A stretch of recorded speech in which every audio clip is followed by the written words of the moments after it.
Hey guys, welcome to the Liberal Hive Mind, a channel solely focused on exposing the abundant hypocrisy of the left. Alright, so this video is especially dedicated to all the leftoids out there who went to the AOC School of Economics, to all the leftoids doing their best David Blaine impression, and my next performance is, I'm gonna make inflation disappear, and poof, just like that, I guess it never actually happened. MIB Karine Jean-Pierre pops into the frame to quickly flash a light into your face, erasing all of your relevant memories. It was a neat trick for a while, but at this point, it's time to get back to reality a little bit and put things into perspective, because Democrats so desperately want to haze up that perspective. They want to pretend like it never happened, or as if they deserve some sort of credit, or as if it's not their fault and it's Donald Trump's fault, and as Joe Biden's been saying, inflation was, quote, at 9% when he came into office. No president's had the run we've had in terms of creating jobs and bringing down inflation. It was 9% when I came to office. You know, there's a whole lot of Democrat misinformation. As per usual, I guess the left-wingers need an economics lesson. So let's do the work. We got some stuff to get into, so let's roll the tape. Alright folks, so here's a clip that's been bouncing around Twitter. I'm a visual guy, you know? And this clip puts it into perfect visual form. We've been having a debate with dishonest leftoids on the issue of inflation for a while here. Well, let's just say this visual stimulus I'm about to show you guys lays a couple things to rest. Just take a look. That's the cost of living crisis. Suddenly we went up from prices being around there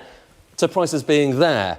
And you don't really see that in this data, okay? Because inflation is really just measuring the difference between that and that. And if you look at those two lines, you're talking about a 2.3% change. That's the number we're talking about today. But for a lot of people, it's not about that. It's about the difference between this and that. And when you look at the difference between this and that, that's 20%. And I think that's the dichotomy here between these inflation numbers where it looks normal and this, which is really not normal at all. Let's just freeze the frame right over here. You can see the chart now, can't you? Didn't Joe Biden tell us that inflation came in at hot 9% the moment he took office? He was inaugurated, of course, on January 20th, 2021. So, right here, I don't know, doesn't look like inflation was at 9% unless at the end of that chart, as we get to present day, considering that linear growth, you know, that bottom floor of the graph can't possibly be 9% unless the top would be like, I don't know, 50 or 60. Have we seen 50% inflation? No, of course not. Joe Biden's just a horrible liar. The left loves to lie about inflation. The true number was at 1.4% in 2021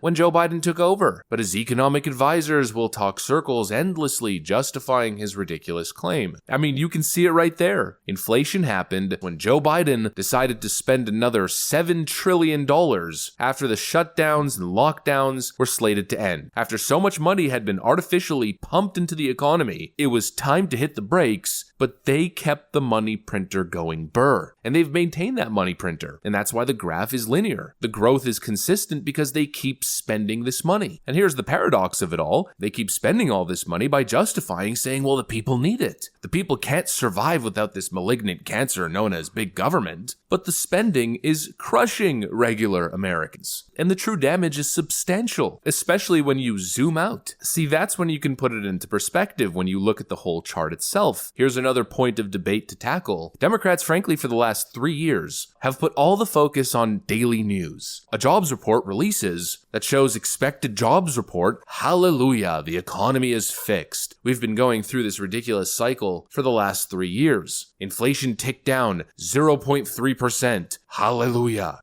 I hate to be the bearer of good news, but you really couldn't ask for a much better report than we got today, because it showed inflation continuing to go down. The focus has always been on these little micro headlines. To gather a couple of those headlines, present them on your Twitter feed, and then conclude that the economy is the strongest it's ever been. Wow, what a recovery, and people are doing great. But if you focus in on the month-to-month numbers, and you only cherry pick the positive numbers, you don't see the whole picture. You have to take a look from high altitude. And if you look at the numbers over a long period of time, here we have percent increases in essential goods from 2021 to 2023. Well, like I said earlier, the damage is substantial, especially when you distill the data to what's truly essential. What people spend most of their money on is rent or home prices, mortgage, transportation, of course, new and used cars, your monthly payment, the cost of gas and energy to get around and heat your home, power your electronics, groceries, and then of course miscellaneous expenses expenses, insurances, internet, yada yada yada. But if we isolate for the core, groceries, gas, energy, home, car, over that 2-year period, we're looking at a nearly 20% increase across the board for the most important essentials, what most regular people spend the most of their budget on. A 20% increase is absolutely brutal. If you're running a family and you're spending $100,000 a year to keep the whole system afloat, well, all of a sudden in the span of 2 years, that needed $100,000 is now $120,000. People's mortgage payments in some cases have doubled. And that's another thing. Let's talk about financing mortgages. That's another element of fallout from Biden's economic failures. They caused this hyper-aggressive running inflation, and then the fallout comes from central banks having to increase the cost of financing. Everything's more expensive, and then the cost of loaning money to buy a home or expand your business, well, all of a sudden it's more out of reach for so many people, or it's simply drowning people. That's the reality that Democrats have avoided.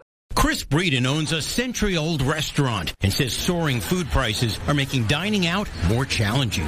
Things are definitely more expensive to eat out, which is pretty regrettable. While the Consumer Price Index shows grocery prices now leveling out, Breeden says that's not what he's seeing, but he's looking for ways to keep costs down for diners. You can't just pass on a doubling of the price of French fries, for example, to the consumer because nobody's going to be paying $7, $8 for a side of French fries. That means smaller or fewer side items. 85, 86, 87. Kristen Bailey, meantime, owns a food truck, Sweets and Meats Barbecue. She's cut back on expensive items to keep her prices affordable. With proteins being so high, with an item like brisket, I'm losing 40% of what I'm actually paying for. Hospitality management professor David Corson says higher utility bills also drive menu prices up, and softening demand is forcing some owners to rethink hours of operation. What we've seen is a concentration of dining out that's basically Thursday through Saturday. Chris Breeden just hoped diners understand that restaurants are not price gouging. There's just like a perfect storm brewing.